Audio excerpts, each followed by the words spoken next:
ભાજપની અંદર હું ધારાસભ્ય હતો અને છતાં એની સામે લડવાની ફરજ પડી. આજે 2011માં નિર્માણનું કામ બંધ થયું ત્યારથી આજ સુધી એનો કેસ પડતર છે.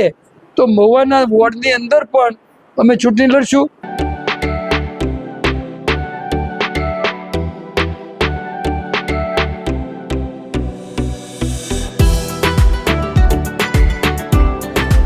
નમસ્કાર દર્શક મિત્રો, ટોક વિથ ભાવનગરમાં હું છું નીતિન સોની.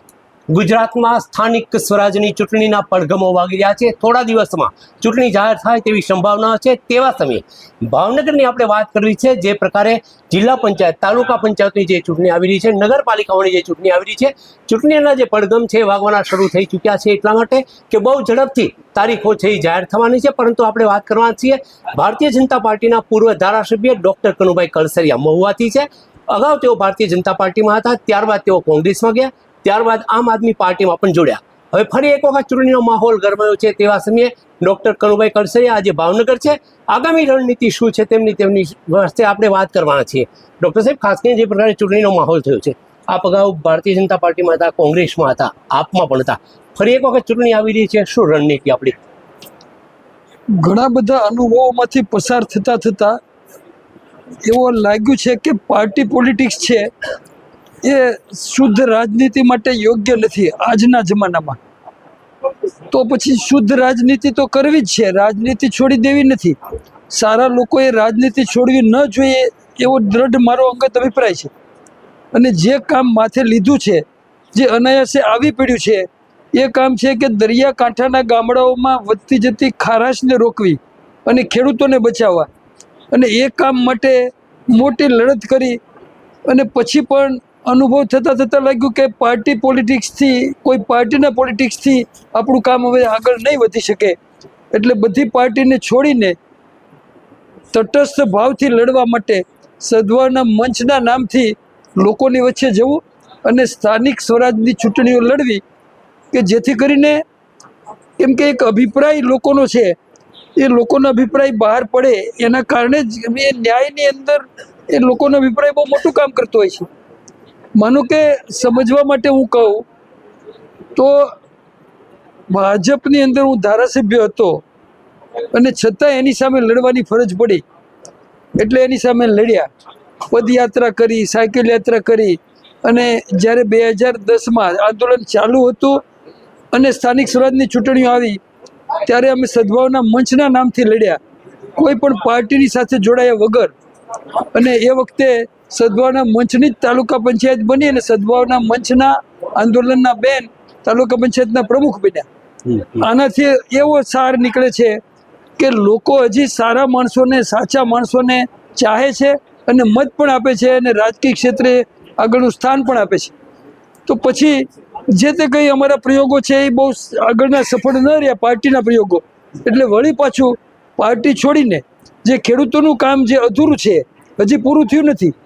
જે આંદોલન હતું એ આંદોલન આમ તો પૂરું થયું કહેવાય, પણ હજી કોર્ટ મેટર ચાલુ છે. અને એટલે મૂળમાંથી ખેડૂતોને જે એની જમીન લીઝમાં લીધી છે આ કંપનીઓએ, એ લીઝ રદ કરાવવી.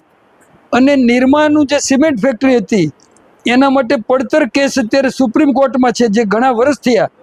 આજે 2011માં નિર્માણનું કામ બંધ થયું ત્યારથી આજ સુધી એનો કેસ પડતર છે અને કામ બંધ છે.